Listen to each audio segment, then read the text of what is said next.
Ladies and gentlemen, it's so refreshing to have an episode with a true co-living operator, someone that gets it and someone that's scaling in a really, really, really cool way. Now, I'm going to just kind of step back for a second.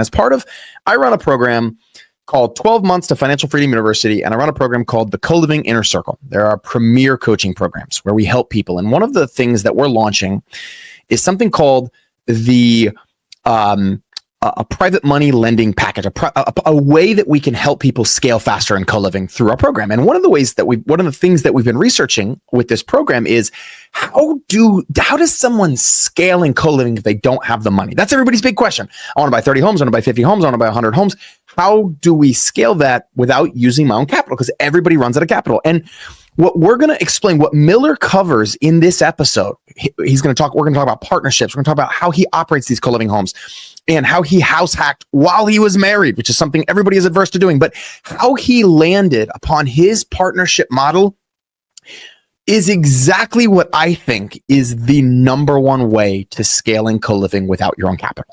And it was cool to hear him kind of arriving at that conclusion. My team and myself have been researching what's the best way that we can teach other people and help other people scale and bring partnerships together through our program. And we came to the same conclusion. So I just want to say, look, I've researched a lot of models. And the model that you're going to learn today is 100% Sam approved. I love it. And so I spend a little bit of extra time on the partnership model in this episode because I think it's pure gold for those of you that have goals to scale. So go out there, listen to this, take some action, and enjoy this episode.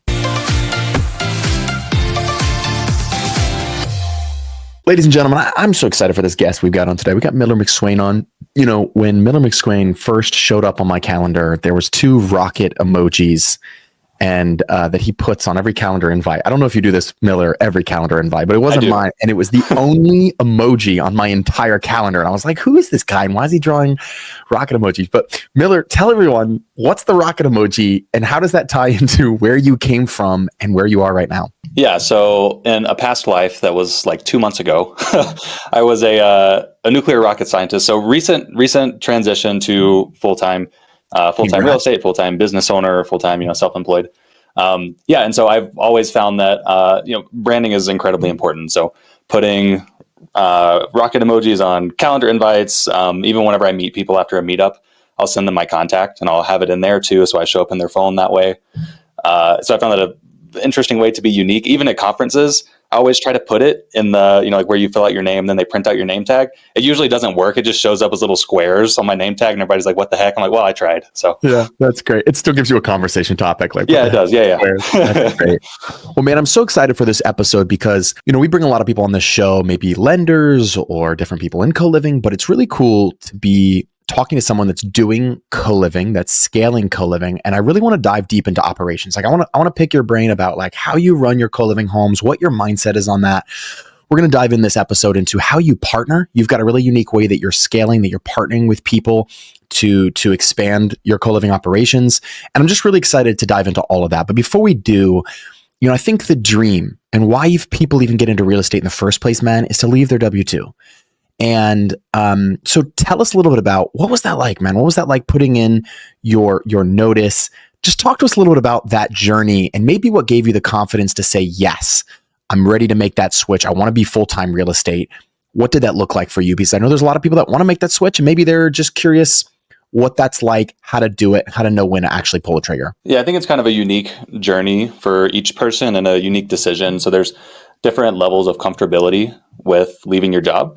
I think my wife and I, so I'm married, which is, everyone has an advantage. That is one of my big advantages is I'm married and my wife has a job. So not to discount that at all. That's really important in our particular journey. But there's different advantages that you could have. But in our case, we were both working W-2s for a couple years, spent that time saving our money, buying house hacks. That's how we, kind of got started, that we rented out by the room and then keeping our expenses low because we knew at some point I would want to leave. And eventually she wants to leave her W-2 as well. So, just having lower expenses really frees up your opportunity to leave. It makes it a lot easier. So just kind of some preparatory stuff that we did. We bought house hacks. So now we're living for free. That reduces our expenses a lot. We, started buying co-living properties that weren't house hacks that, started bringing in, not just living for free, but bringing in cash flow. So I got to the point to where we're probably grossing 120 grand a year or so, probably something like that. And we just made the decision to, hey, I'm going to cut out my W-2 because we can live off of 50 grand a year is kind of what we were seeing. And my wife makes 60. So we're like, hey, we could totally dump half of our income and still live. Like that's actually doable, at this point. So that's what we did. Even like not accounting for any rental income, which we do have at this point. We could just make the jump just based on her income. So that made us kind of comfortable to leave.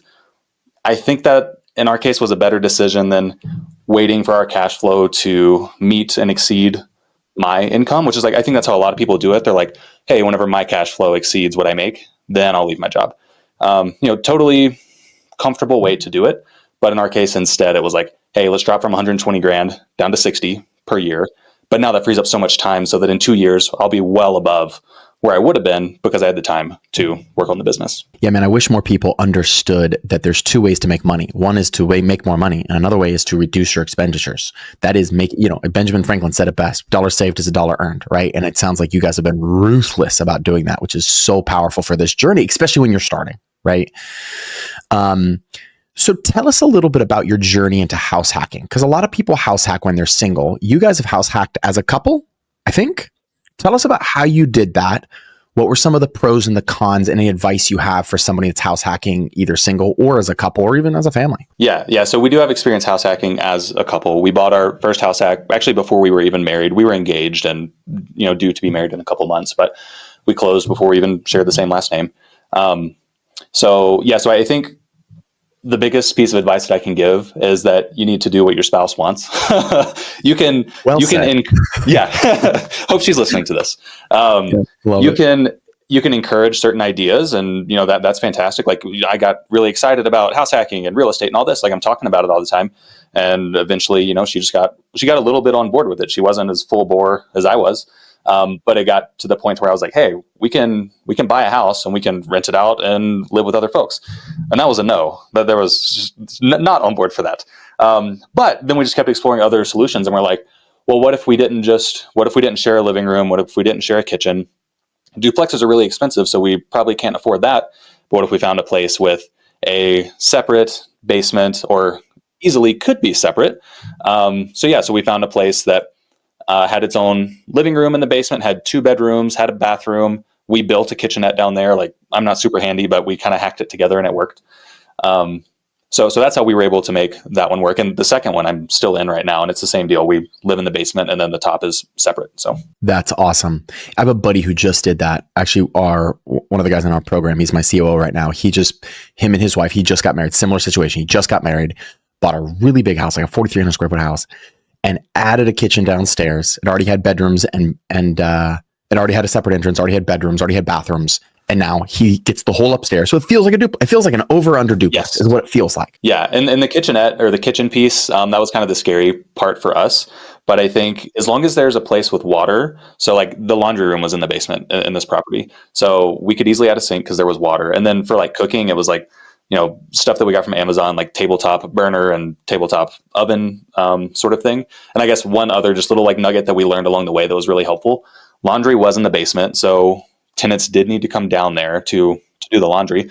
But what we did was put a smart lock on the door that came downstairs. And we gave everyone a 2 or 3 hour window to do laundry. And like it's in my wife's calendar and it's in my calendar. So like we know not to be like strutting around in our underwear during these hours when they might be down there doing laundry. So they can only access during those times. Yeah. Yeah. I'm trying to think of what my buddy did. I think he has 2 laundry rooms. I could be wrong about that. Actually, that's really an interesting point.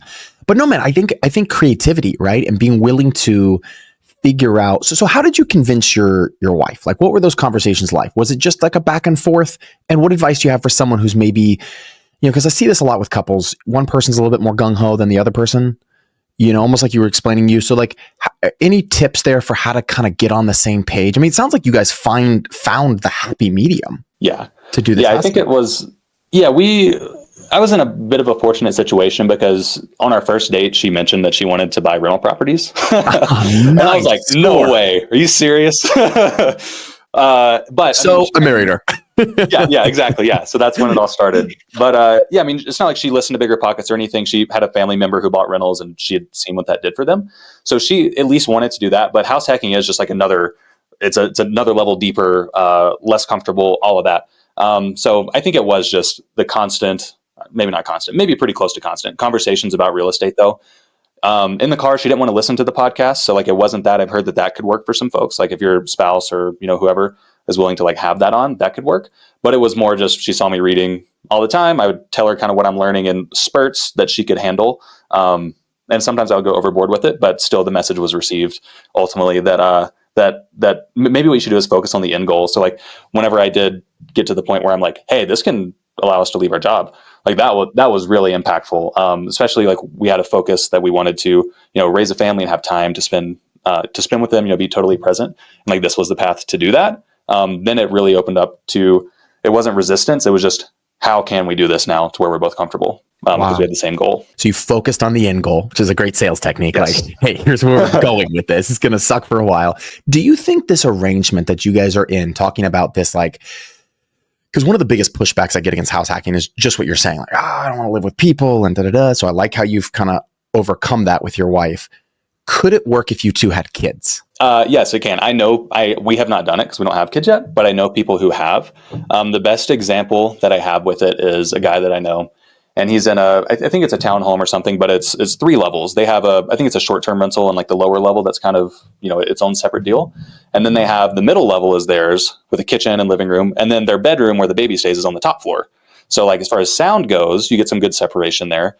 So yeah, I think it is totally doable, but I mean, you just got to find the right property for any strategy that you do. Find the one that does meet, if you're worried about sound, do something about that. I know someone else who's in I think it's a side-by-side duplex, and they're house hacking, and they have a noise machine that they put either in the other unit, like near the door, to like kind of help block sound as well. So yeah, totally things that you can do to make it happen with kids. Man, I love that. So guys, everybody listening, you heard it from Miller himself. There's no excuse. You got kids, you can house hack. You're married, you can house hack. You're single. I mean, there's definitely no excuse if you're single. Yeah. Everybody should be house hacking. You're single. That's great, man. I dig that. I think that's a really cool, creative way to look at it. So in addition to house hacking, you've also, during this journey, you also have bought some other homes that you kind of call co-living. Maybe explain to us the difference between co-living and house hacking, or at least how you would maybe define them. And tell us a little bit about how you were able to get some additional cash flow in addition to the house hacks. Yeah. So I would break down in this market, or with high interest rates, high prices, long-term rentals, traditional long-term rentals with a family, like they're very unlikely to cash flow unless you put a significant chunk down on the property to lower your mortgage payment. So I think there's 3 kind of enhanced cash flow strategies, things that you can do to boost your cash flow, or 3 common ones. I'm sure there's many, but you could short-term rent a property. You could rent it out on a midterm basis, like 30 days or more, the entire unit that's like furnished. Or you could do co-living or rent by room, or, whatever you want to call it, where you're renting out rooms and creating space for community. So I would define co-living as kind of a step up from rent by room. It's like, this is the co stands for community. It's like communal community living. So like whenever you do hear people talk about some companies like PadSplit talking about co-living and getting rid of common spaces, no living rooms, things like that, I would not define that as co-living, because there's no community involved. It's like you come home and microwave your burrito and go to your room. Like, that's not really community to me.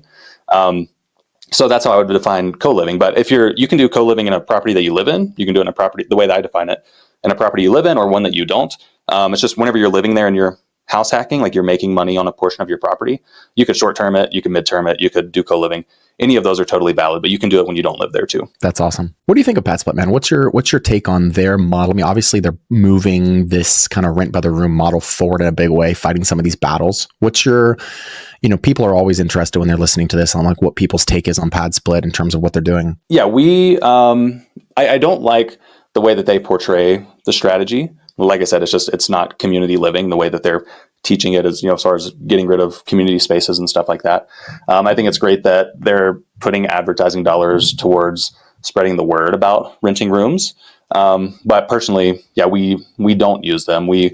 They're essentially an advertising platform for advertising your rooms and then facilitating some of the payment collection and leasing, documentation side of things. We found that we can just do that on our own without too much hassle. I mean, I'm really focused on operations, and that's what we're going to talk about. So you can do a lot of that stuff on your own and run the community like a community. And I think there's a lot of benefits to that we'll get into, but you have a lot less turnover if you actually run it as a community. So yeah, man, I share some similar philosophies, right? It's like great that we're all out there solving affordable housing, which I really think this model can do. But I really like it when I hear guys like you out there, you're doing it, you're implementing the systems, you're putting things in place, and you have longer term stays, right? And you're truly, yeah, you put the in the co-living, yeah. right? No, dude, that's cool. Why are you all in? So you mentioned these three strategies. You got short-term rentals, you got midterm rentals, and you've got co-living. And I've done them all.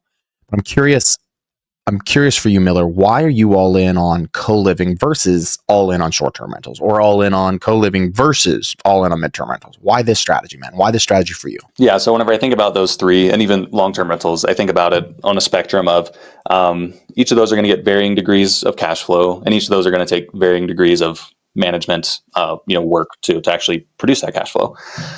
So on the cash flow side, I would rank them from long-term is going to get the least. If you're lucky, couple $100 a month, like if you're really lucky in today's environment. Yeah. Hopefully you're not losing money, right? Yeah. No, and the reality is, usually you'll be losing money.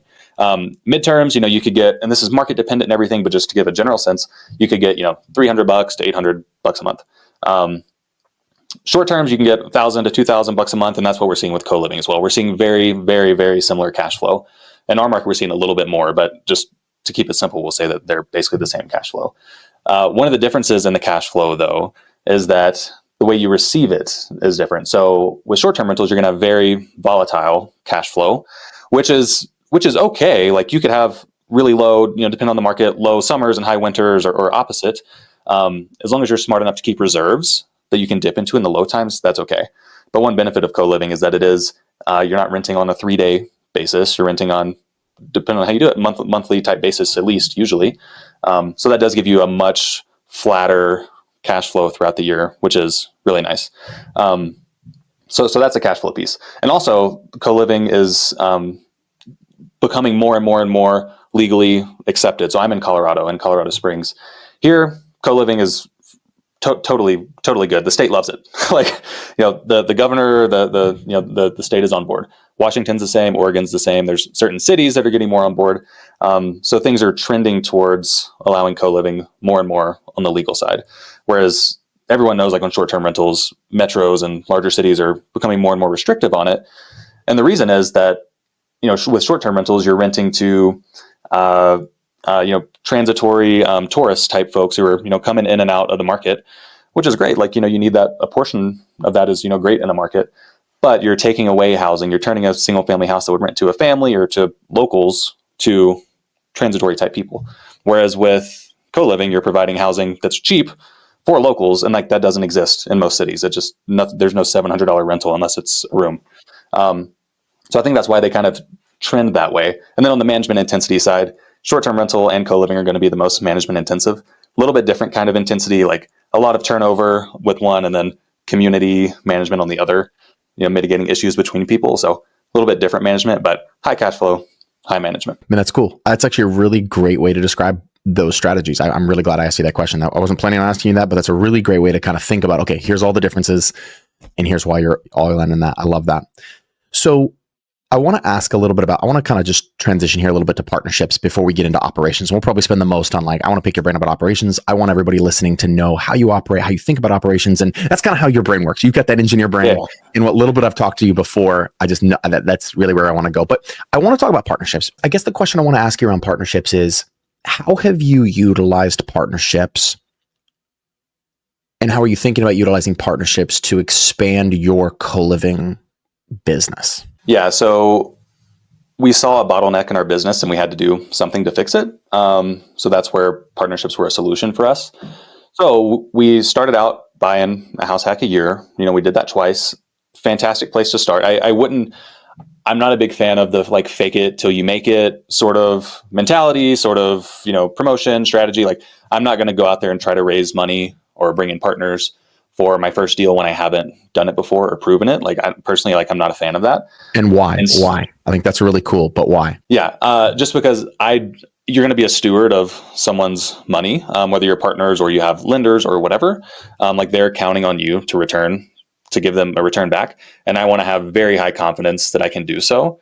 And if I haven't done it before, like I can be cocky and all this, but like realistically, there's not a high degree of confidence that I can have in myself to say that I can give you your money back and more, in a way that makes you happy. Because what's going to happen is if you don't, your reputation is soiled.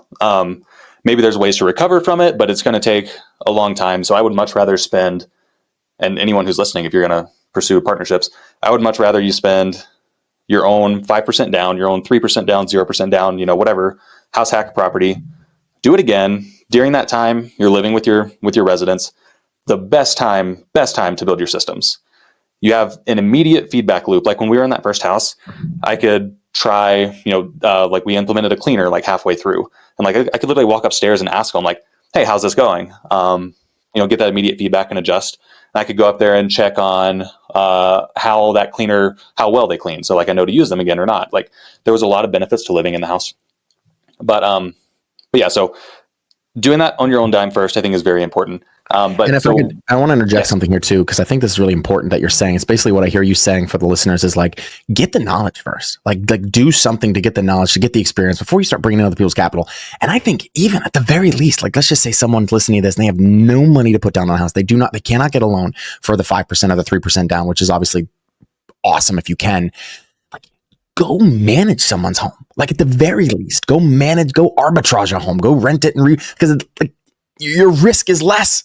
And like at least, so I'm passionate about what you just shared. Super great. I'm so glad you made that point, but please continue. Yeah. No, I agree. Operations is the biggest part of this business as far as like, yeah, you're going to spend time acquiring a property, but then it's acquired. If you hold it for 30 years, the next 99.5% of your time is spent managing. So yeah, that's a good point. Picking up that skill alone does increase the odds of giving a good return. But yeah, so we hit this point to where, yeah, we could keep buying a house hack a year and yeah, you could get to retirement on that like very comfortably. You could do that 4 times with a co-living property and be good 40 years down the line or even sooner than that. Like much sooner than that. I love how you gloss over that. I like how you just gloss over that. Like 4 homes, it's like, I say that to people and they don't get it. They're like, wait, you could be like financially free at some level. Like granted, you're not flying private jets with 4 homes or 5. Like it's crazy. 4 years to retirement. Like, let's go. Yeah. I don't mean to keep interrupting you, but I'm passionate. This is so awesome. No, I love it. It's like we're sitting down having a beer. So yeah. So I think we hit that point where I was like, we want to buy more than one a year. And the reason we're limited to one a year is because with your owner occupied loans, the lender's usually going to require that you stay there for 12 months before you buy your next one. So we knew that we wanted to buy more than one a year, but we could not afford 20% down, 25% down that a lender is going to require if you're not going to live in the house. So to buy more than one a year, you're going to have to buy ones that you don't live in because of the lending requirements. So you're going to need a lot more money. So instead of, I think for our house hacks in our market, we were bringing like 30 grand, 40 grand for all in remodel, closing costs, down payment, all that stuff. And so now when we buy with 20, 25% down, we're usually needing like 160, 180. So it was just going to take us 4 years to save up for that. So that's when we did start to leverage partnerships to bring in that capital. So we basically leveraged our expertise to find the deals, manage the deals, and we brought someone else in who could bring a lot of the capital. And there's different ways to structure them, but we did like an equity partnership, but we could dive into that if you want. Let's actually dive into that. Like because this is a common situation. Someone, wants to get the knowledge. Maybe they're learning the knowledge. Maybe they're managing a deal. They want to get the knowledge. They want to bring the capital from someone else. But my question for you is, what's the simplest way that someone could structure this that you believe is fair, is equitable, and makes sense? Yeah. So I think when people talk about partnerships, I think you should definitely read Matt Fairclough's book, Raising Private Capital. First off, that's where we learned all of this. It was short, easy read, like 170 pages or something, super straightforward, followed it almost to a T. But he breaks it down as your partners can either be debt partners or equity partners. And all that means is that the debt partners are what you hear of when you hear like private money lenders. So those are guys or gals that are going to give you some money and you're going to pay them a fixed interest rate until they're paid off and then they're gone. Like, they're no longer a part of the deal at all. They don't own anything. They just have a loan to you. Got it. Yes. Yeah. So I don't think that sort of partnership is as useful for co-living, if you're buying like we are, like we're buying on market, there's not a ton, they're not super distressed. Where I think those come into play is like if you are going to do a big remodel on a property, then I think that's where they come in, because private money lenders are usually going to want to get paid back in like a year, 2 years, 4 years, like something like that. So usually how that's going to work is you add a lot of value to a property. You do like a cash out refi and you pay that lender off so that they can go back and get their money back and go do what they want to do. Why do you think private money lenders, just someone being a lender, is not a good strategy for buying like an on-market deal that doesn't have a big rehab? Yeah, just flesh because that out for us a little bit. Yeah, because the private money lender is going to want to get paid off in a short period of time. If you found one that would lend to you for 30 years, that's awesome. Great. You can use your cash flow to pay them off over time, and that would work just fine. But whenever they want to get paid off in like 5 years or 2 years or whatever, let's say like 2 years, and you're cash flowing even, let's say like $2,000 a month, you're going to cash flow like 48 grand a year if I did that right. That's not enough to pay them off. Whereas the way that you would be able to pay them off is if you bought something super distressed, added 200 grand in value to it, pulled 180 grand out of it and paid them back. Like that's where that scenario makes sense. And also, like, if someone's lending you the money for the down payment on a co-living home, that means that you've leveraged that property 100%, and their loan is pretty dang risky. Like, because they're also in like they're a second, they're not going to get paid out first if they have to foreclose, or they're a second lien holder. So it's a pretty hard pitch is what I found, trying to get someone to give me that money for that down payment. It's like, you got to pitch them. I mean, neither of the lenders like this. Like even your first position lender, like when you go to the bank or you go to, whoever you're going to get your 80% part of your loan, they typically don't allow this either. They want you to have some skin in the game. Because they want you to be personally invested in it because that aligns your interests and everything. But also your monthly payment is going to be very large because 80% of the property is leveraged with them. The other 20% is leveraged with someone else. You're paying a lot of money out to people and not keeping much in reserves and all of that. So neither of the lenders like that scenario. It may be doable in some cases, but I think generally the equity partnerships are going to work better. Okay, that's great. So let's transition to, so that's debt. That's a debt partner, which I really like how you're breaking this down. So it's very simple for people to understand. And the reason I ask you that question, like, how can we keep it simple, is because I got some people in here that are like, you do this and you split it this way and you do this. And it's like, and I'm just like, I can't even understand. I've been in real estate for almost a decade and a half. And I'm like, guys, I wouldn't do that deal because it's just too complicated. So what I love about how you've thought this through is like, this doesn't, partnering with someone on a co-living deal, and I'm saying this for the listeners, like, partnering with someone on a co-living deal doesn't have to be complicated. Like, it can be simple, and we're getting to that. So we kind of talked about, okay, those are debt partnerships. We gave all the reasons why we don't think that's a good idea. Tell us about how does an equity partnership work, and how do you see those working in co-living? Yeah, so an equity partnership, instead of paying a fixed return that they are entitled to no matter what, instead this person's going to own the property with you, some sort of percentage. We'll get into that, but let's just say like 50-50, which means that they're going to own half the equity in the property. You guys are going to split any cash flow, any profits, 50-50 in this case. So this is for the partner, or for both of you guys, you're sharing in the ups and the downs. So that's like, there's pros and cons. They could have bigger wins, that partner could, because you guys could hold this for 5 years and see all the appreciation. You've been splitting cash flow, which is cool. And then, you have seen this property go up 150 grand in value, and boom, like, you guys both get a big payout. At the same time, you could both share in losses as well. Like, that's the downside of this. If the roof goes out and you guys don't have reserves and whatever, something happened with insurance and you guys got to pay for it, you guys both got to come out of pocket 10 grand to pay for this $20,000 roof, like, as an example. So that's what the essence of the equity partnership is, but there's a lot of ways that you could set it up. I'll explain how I do it, because I do think it is simple, and I think it's straightforward, and I think it's fair, and I think it works. Let's do it as like an example. Like, pretend like you're pitching me on partnering with you, and let's just like go back and forth on how you set up your deals. Like, I'll be your potential partner. Like, how would you present it to me? Yeah. Okay. So, that's a whole thing. Okay. So first off, I would meet you in person. Put him on the spot, guys. Yeah. I would meet you. We would have beers. We'd sit down. We would chat about real estate. We would chat about family. I want to get to know people. Like, big network. Network is, it's all tax right. Like, it's tax write-offs that are fun. You go and have beers with people. You chat with people. You get to know each other. And then at some point, if it looks like they are interested in what you're doing, I'm like, or what I'm doing, I would say like, hey, do you want to have a Zoom, a Google Meet, a whatever, and I'll show you just kind of what our numbers look like on our properties. And by the way, we've done this before. In the early days, I would say, yeah, we house hacked twice. We've proven it. I can show you the numbers, like it works. Nowadays, I'm like, hey, we've had 4 other partners. You can chat with them, so you get more and more rapport as you go on. But yeah, so I would sit down and say, the biggest thing is I sit down and show them this plot, and it's like, hey, here's your money at like 8% return in the stock market over time. It goes up. That's awesome. That's fantastic. Here it is for our co-living property. If we split profits, 50-50, like that is how we do it. You're in our deals, you're going to see that you get about 8% cash on cash. So that keeps up with the stock market. Like you're doing the same thing there. But now also we're going to get this appreciation. We're going to get tax benefits. If that is of use to you, we could dive really deep into that. We're going to get, the appreciation, loan pay down. We're going to get all these things. So when you add all that up, you're getting like double what you're going to get in the stock market. So these graphs, here's, one of them, and the other one just like shoots off the screen, by the time you add everything in there. So that's how we split it. But then there's responsibilities are different between the two parties, and you can structure them in LLCs or not. Okay, Miller. So I'm interested. How much money do you need?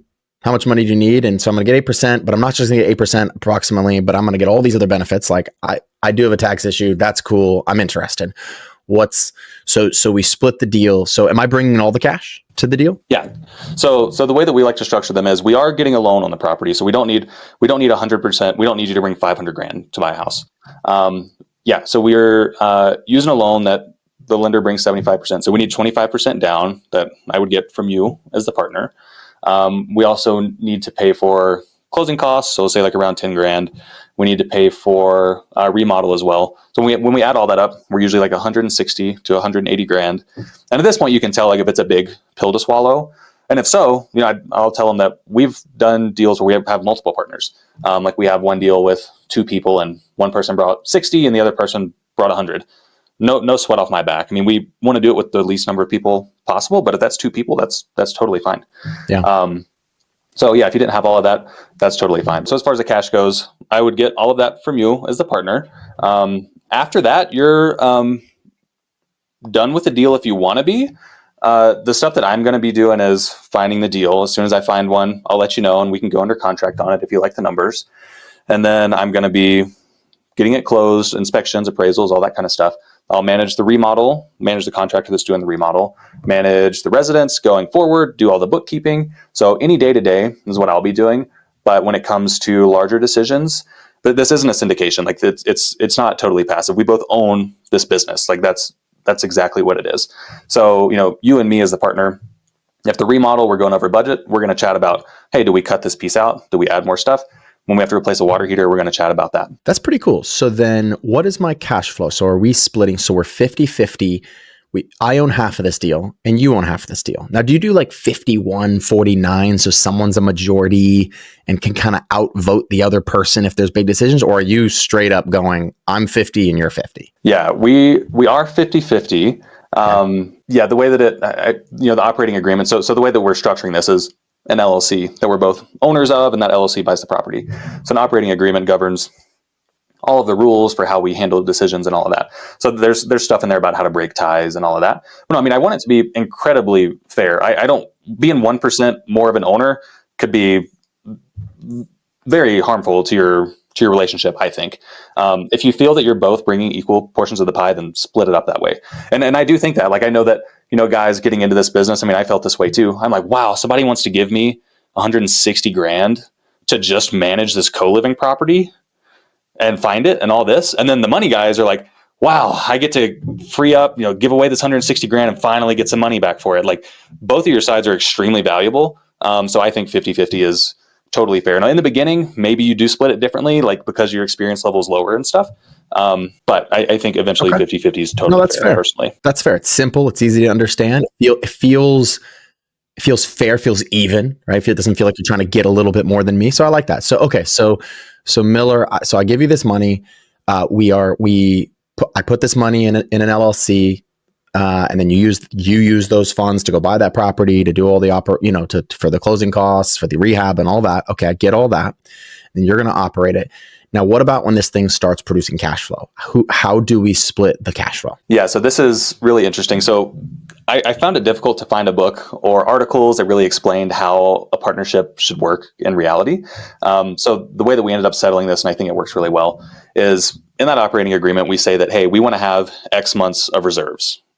In our case, because this is different than like the analysis. I was always confused on Bigger Pockets when they're like, hey, we're going to save 10% for CapEx and 10% for repairs and maintenance. In reality, that doesn't exactly mean that every month you're scraping away 10% to just save up for these things. What it really means is, in practice, so like with us, we want to save 3 months of reserves. That's what we say. So anything that's left over in the bank account at the end of the month after incomes come in, mortgages come out, anything that's left over gets dumped into a reserve account. And eventually, after 2 months, 6 months, whatever, once we hit our thresholds, like let's say 3 months of reserves, then anything that starts overflowing out of that, so like the next month we have an extra $3,000, we transfer that to the reserves. Oh, we have $3,000 left over. Okay, now let's split that and start taking it. So you're not exactly shuffling away 10% for repairs and maintenance. It's just you're going to pay for that stuff as it comes up, and you're going to fill up your reserves and take the excess eventually. Yeah, I like that. So you're basically saying we always in your partnership agreement, you always have 3 months of reserves that's sitting there, and the goal is to fill that first. You put that in a separate account, which I think is smart. So you get the operating account you're paying bills out of, then you have a reserve account. If I'm understanding that correctly. And then you're splitting. And then, okay, so let's just say your reserve account has, for purposes of this discussion, let's just say your 3 months of reserves was $3,000. It's going to be more than that, but just for purposes of discussion. And like you wake up one day and you're like, we have 6 in there. How are we splitting the extra 3 that are in there after the 3 months reserves? Yeah, so the 3 comes out and we split it based on ownership percentage. So in this case, 50-50. We're each 50% owners. 50% gets ACH sent to my personal checking account. Like I can go on a vacation if I want to with it. 50% goes to my partner's account. And you can do whatever you want. And so my other big question on this, and first of all, I just want to thank you for being so transparent with this. This is pretty cool. Yeah. Because, and I want the listeners that are listening to this to understand that I've been doing, so we're launching like a private money lending, private money partnership kind of course. And so I've been researching like a lot of this. And I'm really lucky because I had a really good job. I saved a bunch of money and my wife brought some money into our partnership, and then we invested more CoLiving homes and we sold some CoLiving homes. So I haven't had to like go out to the marketplace and do that. I've just been lucky to have a lot of cash, and real estate went up and then we sold some properties. So I say all that to say is, but I've been researching this, and I want the listeners to hear this. I've been researching this a lot, and I'm the type of guy that like, I want the simple way. I like if it takes you longer than 5 minutes to explain it to me, I'm already checked out. That seems too complicated. And what I have learned is and we did not sync up on this before this podcast. I want everybody to know that too. The conclusion that I have come to after literally just getting back from a private money lending conference for 3 days and researching people and asking a bunch of my really wealthy friends, what Miller's describing is the best way to scale co-living with using other people's money. I think it's by far the best way. And it's kind of what I've come to. I didn't think it would be initially. I was like, no, there's got to be a way to like raise the capital and do it this way. And like, but this is just simpler and it just makes sense and it's easy to understand.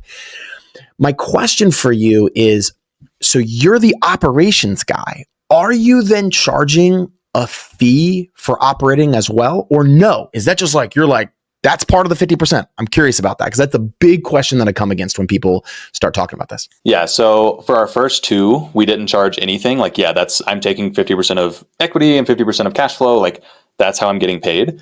On the last couple, we did add like it's a 2% of gross rents fee. And the only reason for that is we have a lot of subscriptions now that we have to like run this business. So like it's helping pay for that stuff. It's like, whatever that is, it's like very minimal, $800 a month or a year, per property or something like that. But that helps cover the overhead, software and stuff. Yeah. Yeah. Especially like when we were getting this business off the ground, like there was periods of time where it is zero cash flow. Like you're getting vacancies filled. You're now paying for all these new services. Maybe you bring in a VA. There's a bootstrap phase for sure. And that kind of helped get us through that. So yeah, very, very minimal fee. So basically that's your big value add. Your big value add to the relationship is, I know this business. I will not only find the deal, but like you said earlier in this podcast, like once you find the deal and it's done and the rehab's done, it's done. Like the next 30 years, this thing is going to be operating. So it's like, your big value add is I'm bringing the specialized knowledge, I'm bringing the effort, and I'm going to run this thing. And you're coming to me asking me for the capital, but I get to be hands off. I know you said it's not 100, but like it's still a business we own together. I get that, but I don't have to manage a property. So therefore I could live in North Carolina, invest with you, Miller. We do a deal together and I'm thousands of miles away. Yeah. And it's not that hard of a, sell, because our typical or typical partner is someone who bought a long-term rental, got a bunch of appreciation. Cool. They cash it out. That's great. And they want to buy more rentals, but like long-term rentals just aren't working. So like literally if they went and bought something with their money right now, they know how to manage a long-term rental. Cool. They can buy that and have negative cash flow right now. The alternative is investing with someone else. And yeah, you get half of the cash flow, but that's a lot more than zero to them. So it's not that hard. Yeah. That's amazing. I love it. I think it's simple. I bring the cash, you bring the specialized knowledge, you bring the effort, you bring the deal. We're 50-50 on equity and we're 50-50 on cash flow. I think it's brilliant, dude. That's awesome. Good luck with that. Good luck with that. I hope you scale.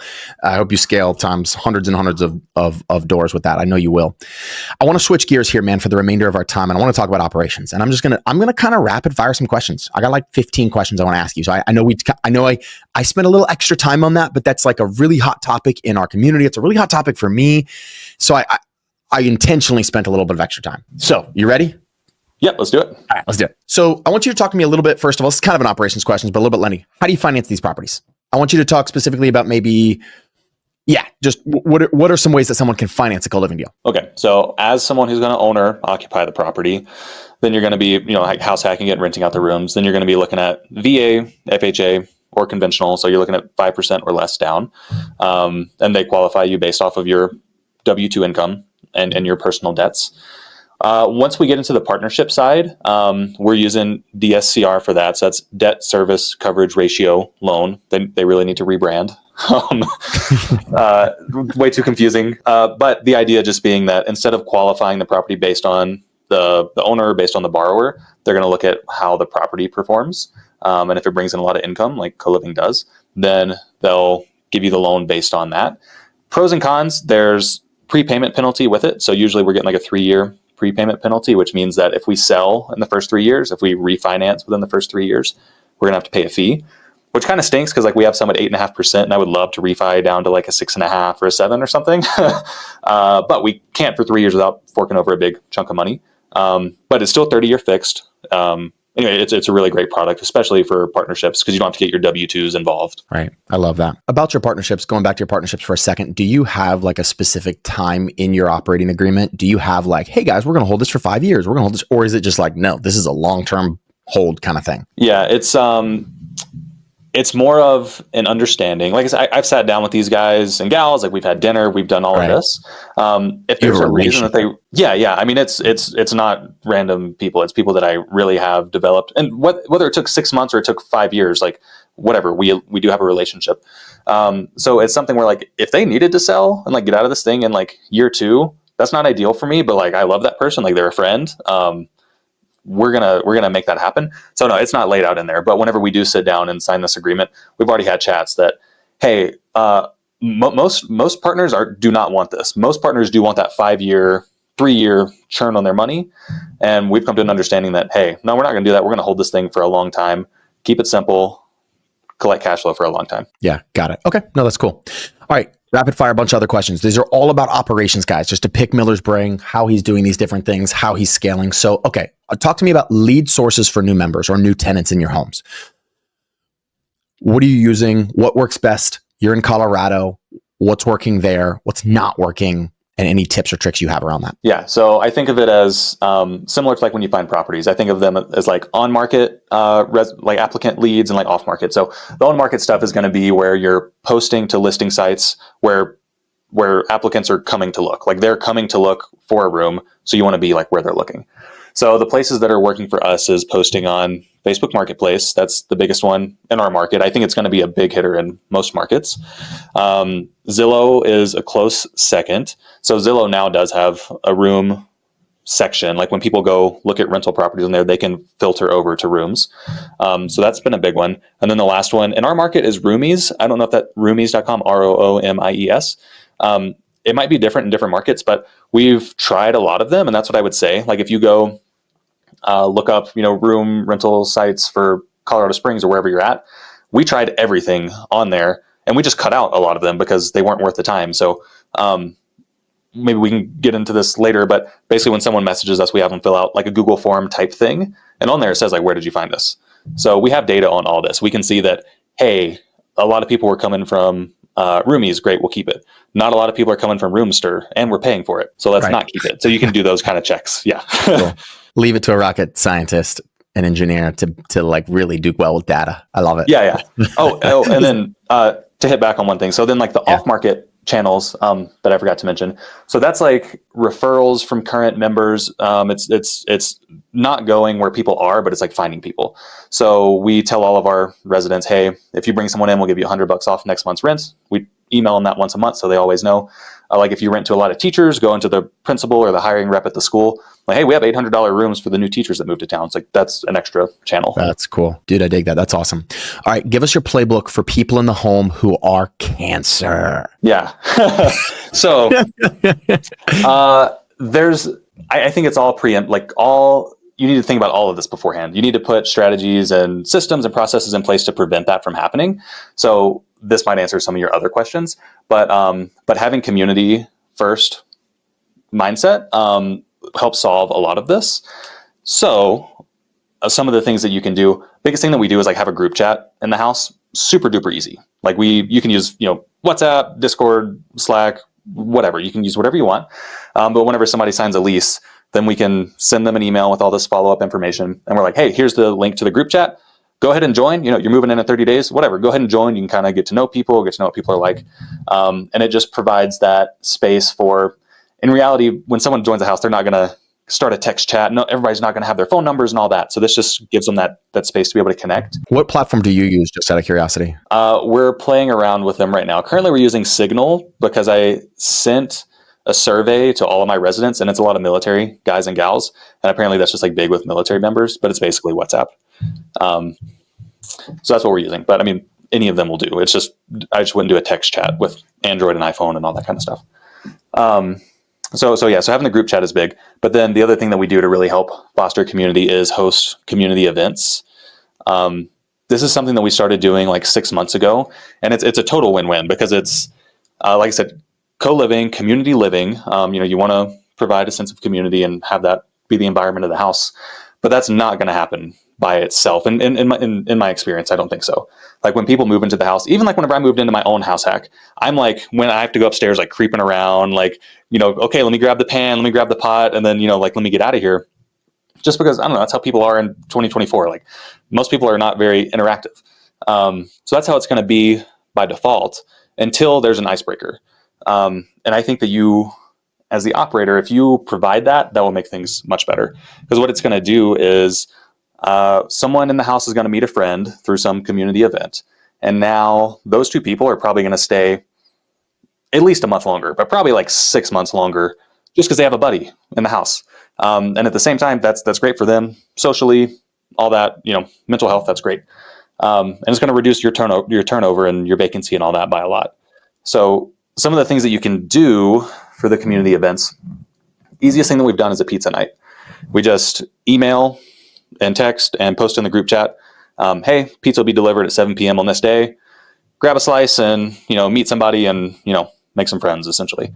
So that's worked really well. We did that at our personal house hack, and we'd lived here for a year and a half before we did that. And everyone gets together and like, we're all cutting up for like 30, I thought it would be like 30 minutes. It was like an hour and a half of us sitting down, cutting up, laughing, oh, we've been here forever. And like, we never even knew each other.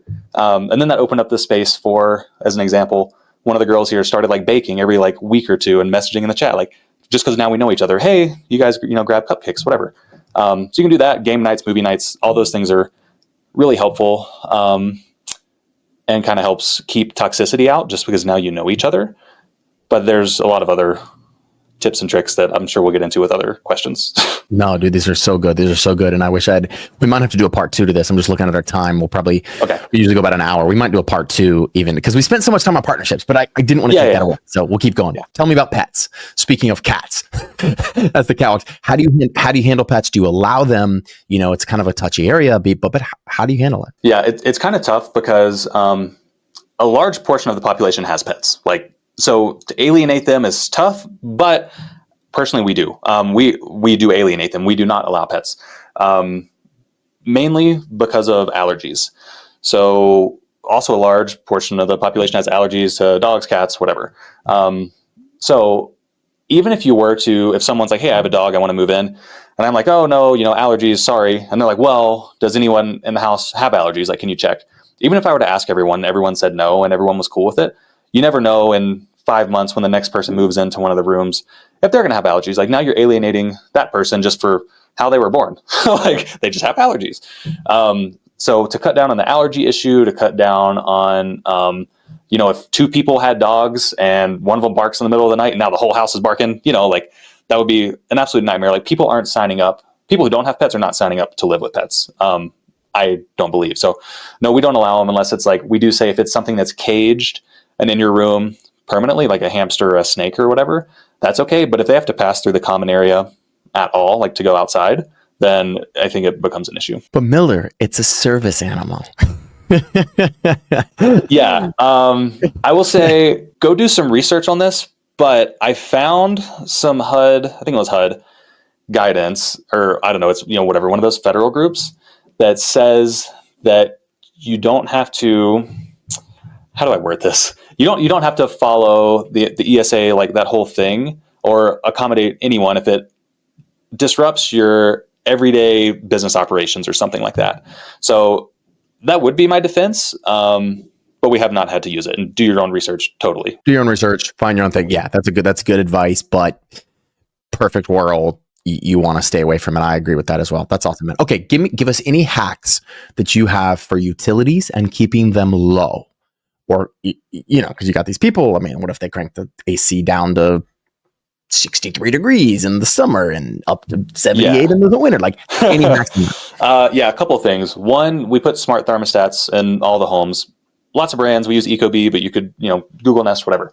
The benefit of those is that we can lock the thermostat to a certain temperature range and a comfortable range. Like, I don't, if we spend an extra $30 on heat because we have it comfortable, that's great. If someone stays an extra day, it's paid for, like it's totally worth it. So we lock it to a comfortable range, but that is very hard to do. So like the houses that we're buying, they're usually 3,000 square feet is like, or 2,800 is probably our average, but they're like really big houses. And they're a basement and a main floor and an upper floor. There can be like actually 15 degrees difference between the top and bottom, depending on the season. So it's something where we do lock it to like a default that we think is comfortable, like 69 to like 72 or something like that.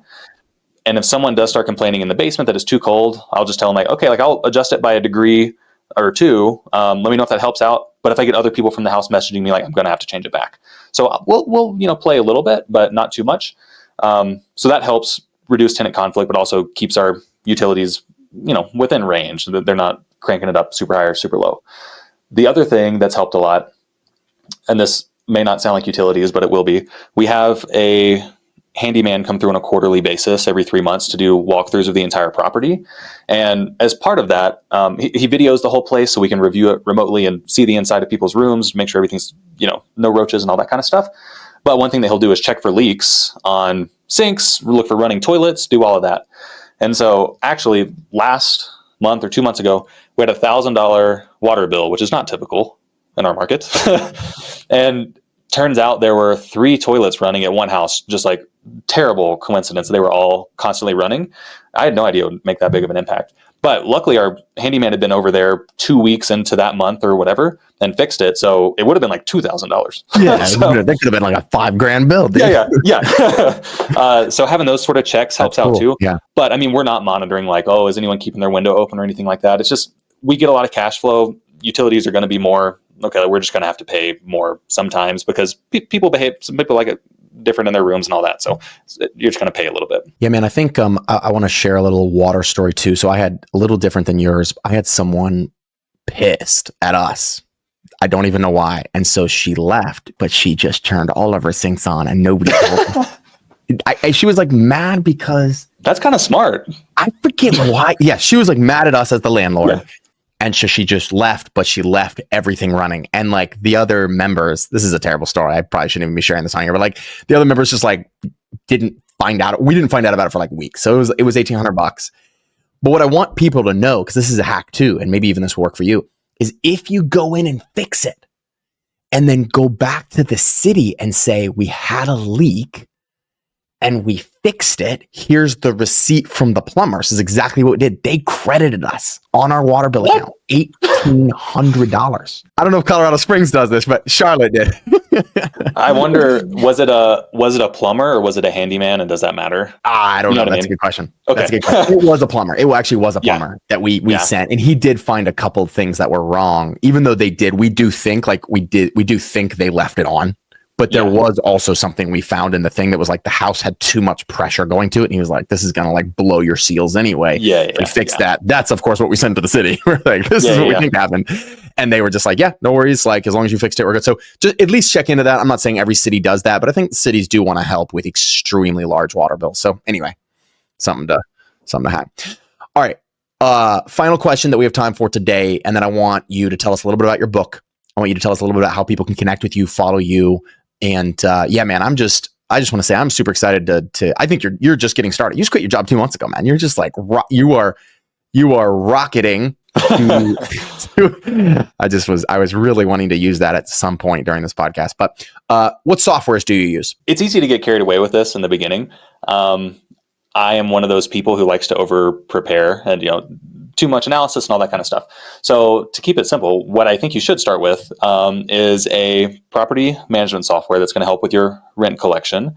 So your property management software is going to collect rent. You're going to sign leases through it or membership agreements or whatever.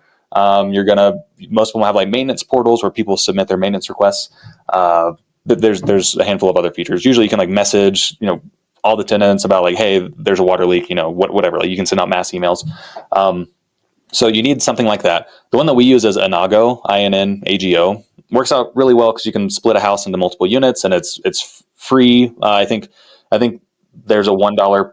Yeah, there's $1 per transaction fee that's put on the resident, but like no one's ever cared that they paid $701 instead of $700. Anyway, we've been using that for a long time. Other ones that we've tried that were really good. The second best one that we tried was Rent Ready. The only thing that we didn't like about that one was the lease signing was kind of terrible. It didn't like pre-fill their name. You had to like go type it in, and this was a year ago, so who knows now.